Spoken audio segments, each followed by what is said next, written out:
was one aspect of that law. The other aspect was the passage of what's called TOC, or transit-oriented communities, which allowed really just a sort of enhanced density bonus above what we're now familiar with as the state density bonus law. So TOC you can think of as density bonus, but sort of with more. So as long as you're within a certain distance of a major transit stop, which is basically like a metro rail stop or 2 rapid bus lines, you are eligible for these TOC bonuses. So the base, it's sort of staggered into tiers, so depending on how far you are from the transit, you're tier 1 to tier 4, and then in exchange for providing a certain percentage of either extremely low income or low income units, you're eligible for more FAR, more density, and reduced parking. And those are, if you just take those as the base, then it's something that you get, and it can be processed ministerially. In addition, if you provide more restricted units, you can then ask for additional incentives. So you can ask for, less open space or reduced yards.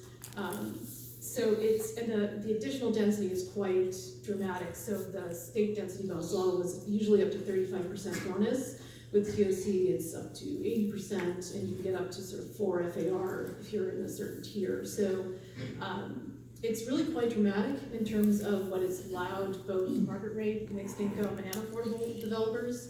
I'd say on the affordable side, the really big things for us are if you're 100% affordable, you can go down to 0 parking, which what that's nice is that allows you then to decide. You can either do 0 parking, or you can decide how much parking you want, as opposed to being told how much parking you have to do. And then the ability to go as a ministerial project. I think you've heard a lot today about approvals and just the time, the risk, the cost. I think for us on the 100% affordable side, being able to have a project that's truly ministerial, straight to building permit, it allows us to apply for financing, because a lot of financing sources, you have to be through all your CEQA and NEPA in order to even apply for the money. So if you can say, hey, funding agency, this is by right, then you can take a project that you've tied up, or you've got site control, and you can immediately start applying for financing. So it is something that's on the affordable side very dramatic, and I think the market rate has also been using it to effect as well. So Sean, on the market rate side, how have you employed the new TOC? So I think what Rose said is right on. I mean, we're doing the same things, right? Less parking costs $30,000 to $40,000 per stall to build, depending if you're on grade or going down. It's to get some relief on parking, setbacks. Those items are critical for us. I do think, I'm glad you brought up JJJ, because JJJ does have a flip side. I mean, how many people here have heard this much about JJJ before? I'm curious. So I'm about a third of the room. This is people who were here for real estate. JJJ has been a killer, I think, for market rate housing. Is that a good killer or a bad killer? Well, I mean, we have a supply issue, so a killer in a bad way. So, in a city like Los Angeles, we're governed by community plans, right? And that says what the zoning is. A lot of those haven't been updated in a generation, which is, LA's changed a lot in the last 25, 30 years, and so the zoning needs to change. So the way developers do that is through general plan amendments and zone changes.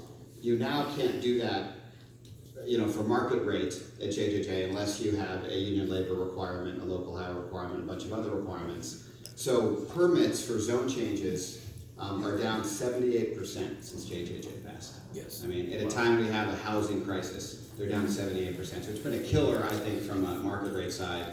And I don't know how much additional, affordable housing has been done because of that. I'm interested to hear that. Yeah. Rose, have you worked on it? What about your perspective? And Robin, I want to have you as well.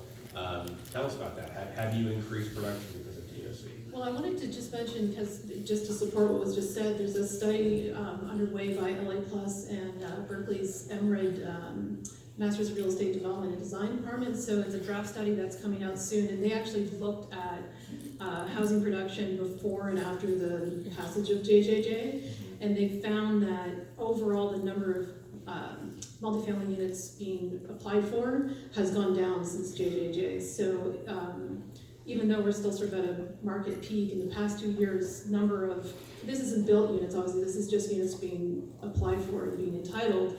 So overall the number is down.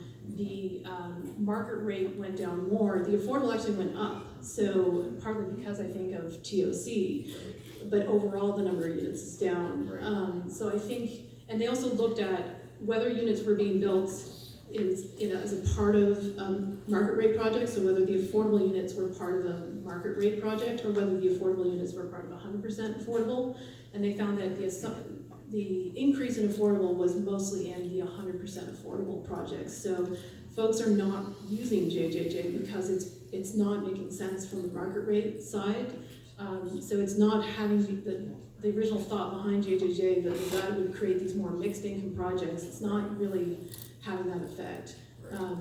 So from a production point of view, I'd say overall it's showing a decline in production. So, you know, it's good for the 100% affordable, but overall not great for production. Right, okay. Robin, what's your perspective on that? So, I actually want to echo and agree with the way that Rose described the TOC and why it's of such benefits. And as we think about land use, either locally or at the state level, being able to do something by right, and that's ministerial, versus going through a protracted entitlement process is of significant benefit. It just expedites the entire process and significantly reduces time and cost, which is critically important. And also, we're going to talk about this later, also sort of minimizes the public NIMBYism risk associated with doing development as well. But interestingly enough, we're also seeing a flip side of TOC. So as Rose has described, if you're in a tier 1, you get to increase your FAR, get to increase your density. So if you're a landowner in South LA and you own an acre, based upon that description, you could build 150 units. So your land is worth a whole lot of money. But in reality, you really can't build that many units. So there's this odd thing that's happening in the market right now in the areas where we're working, whether in South LA, East LA, San Fernando Valley, where there's this now mismatch between what properties are valued at, and what you can build and the perception of their owner. And so that's really impacting cost overall. And they're going to hold on to it because they think that someone's going to come along and build that 150 units. So it has its challenges. 150 units with no parking. Exactly. And 350 units. Exactly. Right? Yes. I know I've seen it used a similar effect in building permanent support housing. Have you looked at any permanent support housing projects layered in with TOC yet? Yes, we're looking at one now, and I think, again, the benefit is the reduced parking, so we're going in with very, very limited. So permanent supportive housing serving people experiencing homelessness or at risk of homelessness. So efficiency or 1-bedroom units, if we're at a quarter space per unit in parking, and taking advantage of the density. And we will probably have entitlement in escrow now, we'll probably have entitlements in place, in 6 months versus 9, 12 months that it takes. Well, I had a question for us about prefab and modular. I don't think we're going to get to that yet, but so I wanted to switch over to a conversation about NIMBYism, not in my backyard. I want to hear, we have workforce housing and affordable housing. I think there's different arguments for each. Laura, when you are going to a community meeting and you want to build affordable housing on this vacant site, how do you approach the community members? What's your argument in supporting your cause? Yeah, so NIMBYism is obviously alive and well, and it's really alive and well, I would say even outside of LA City, and we face it everywhere we go. And it's especially difficult when you're trying to build for a special needs population. Excuse me. The fear around permanent supportive housing and housing folks who are living with chronic mental illness, folks who may be experiencing homelessness, even our veterans who are experiencing homelessness and issues. The NIMBYism has been so strong and hateful, and I know that it stems from fear, and we have a lot more education that needs to be done. but it's been incredible. We've had personal threats by the public to folks in our organization. The police have had to get involved. It's really just been shocking.